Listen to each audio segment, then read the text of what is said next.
After 20,000 steps a day over the last week of traveling through Italy, my feet are feeling alive in a way that they rarely get to experience during my day-to-day experience at home. Italy's just a beautiful country, just incredibly scenic, but it may have even more going for it than great food, rich history, and stunning landscapes. Check it out. These are the types of streets that we've been walking down. What do you notice about the surfaces underfoot in these pictures? Since we've been here, I feel like I've hardly set foot on a flat surface. Every street, every footpath has been textured. I'm not sure that it's like that everywhere in the country. I realize that we've only been visiting the typical tourist locations. But even in the heart of cities like Milan, Verona, Venice, and Florence, nothing's been truly flat. Even the paved areas that may have started out as smooth stone have been worn into various textures by centuries of constant foot traffic. These are some of the varying textures that we've been walking on. And I've definitely received a few strange looks as I've been taking these pictures of the ground, right? While everyone around me is looking up at the amazing architecture and monuments. As you know, I'm always talking about the stimulation versus support paradigm and how important it is for our brains to receive sufficient sensory input from our feet. It's one thing to understand that in theory, but it's a whole different experience to feel it physically with every step that you take. Many of the cobblestone surfaces we've been walking on are so irregular that their texture is obvious, even through my thongs or flip-flops for the Americans. My feet definitely feel like they've had a workout by the end of the day, especially the plantar intrinsic muscles and muscles in my lower legs. The other interesting area of awareness in my body is my deep hip stabilisers. I can really feel them constantly working in a way that I haven't consciously noticed before. Much of the ground that we've been walking on is significantly uneven, requiring quick moment-to-moment adjustments to avoid twisting an ankle. And despite what I said earlier about taking photos of the ground, the reality is that most of the time I actually am looking up and taking in the scenes around me. Just everywhere you look's like a postcard. Which means that the sensory and motor apparatus in my foot-brain-body connection is performing exactly as it should, largely unconsciously and reflexively below my conscious awareness. I think years of wearing better balance orthotics and barefoot shoes has allowed that system to develop in a way that many modern humans just don't get to experience. I actually wonder how common tourist ankle sprains are here. I bet they're pretty common. It makes me realize just how sensorially deprived we are through understimulation of the foot-brain connection that we all evolved with. After all, I'm still wearing shoes and I'm still walking on man-made surfaces rather than barefoot on grass, dirt, and rocks. Although my feet are getting more input than usual, it's still just a tiny fraction of the amount that our brains received almost every minute of the day for thousands of generations.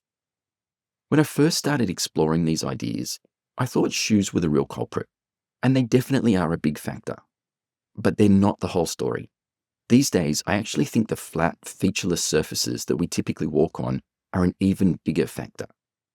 This first became clear to me one day when I noticed my son's posture. He's literally never worn a regular shoe in his whole life. From day one, he's only ever worn barefoot shoes. In fact, both my boys totally even refused to wear socks, much to the dismay of their mum and their class teachers. The other day, my youngest son said with a totally straight face, "Mum, I'd rather die than wear socks." Yet, what I observed when I looked at my older son was that he had the exact posture that I've come to think of as the classic dysfunctional feet posture. Here's what I was seeing: anterior pelvic translation, forward head posture, and slumped shoulders. That's when I realized that no matter how much attention we paid to his footwear, we have much less control over the surfaces that he regularly walks on. And as you can see from these images, things changed quickly when he started wearing better balance orthotics. This change occurred over about 3 months of wearing them. You can also see how his scapular heights evened out as well. He was a preteen when this photo was taken, and we know that the early teen years are the most common time for scoliosis development. Although we now prescribe better balance orthotics as an antidote to the sensory deprivation of shoes and flat surfaces, originally they were developed as an approach for helping scoliosis. And looking at the photo I just showed you, I think this was a scoliosis just waiting to develop. And all of this despite him never having worn anything but barefoot shoes his whole life. I still think barefoot shoes are a good idea. They allow for more natural movement of the foot, and their thin soles do allow greater sensory input from the ground. they're just not enough on their own to combat the unnatural environment that our feet operate in these days. Having spent most of the day walking for almost every day of the last week, it's been interesting to compare the days when I've worn my Better Balance orthotics in my barefoot shoes versus the days of wearing thongs. There's definitely an obvious difference in my levels of fatigue and just general minor aches, not just in my feet, but in my whole body. Even with the increased stimulation from the cobblestones we've been walking on, the orthotics still make a clear and noticeable difference. But each day's been an internal battle, getting ready to go out.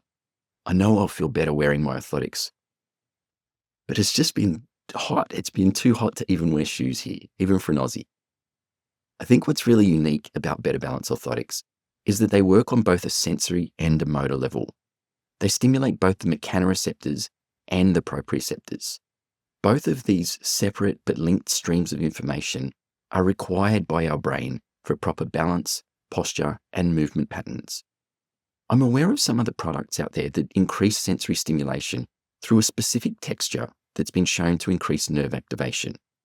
I think it's a great idea and it's way better than doing nothing for your feet, but it's still only addressing part of the equation.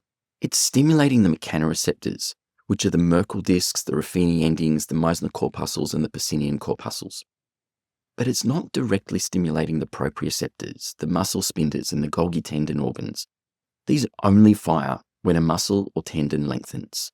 Better Balance orthotics, due to their springy pockets, actively poke up into the muscle bellies of the foot with every step, so they're activating those proprioceptors. And it's not just a static force like an arch support, it's dynamic, variable stimulation. I haven't found anything else that seems to stimulate both aspects of our neurology in the same way. My experience of testing these products using the functional assessments that we use for Better Balance orthotics is that I haven't found anything else that has the same effect. And I've tested a lot of things.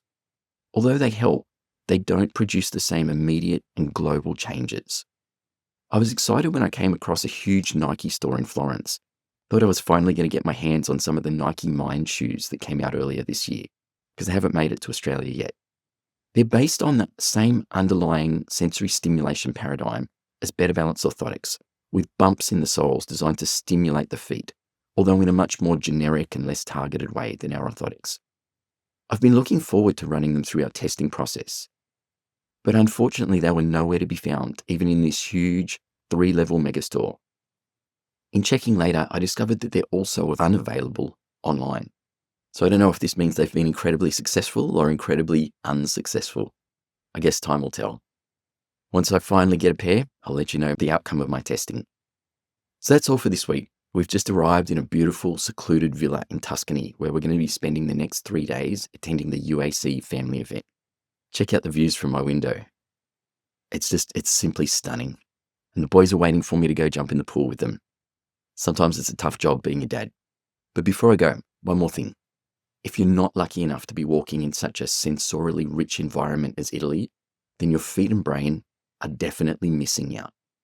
This experience has convinced me now more than ever that Better Balance orthotics are the best available strategy for filling the gap between the environment that we were designed for and the one that most of us, including all your patients, actually live in. Thanks. Have a great week.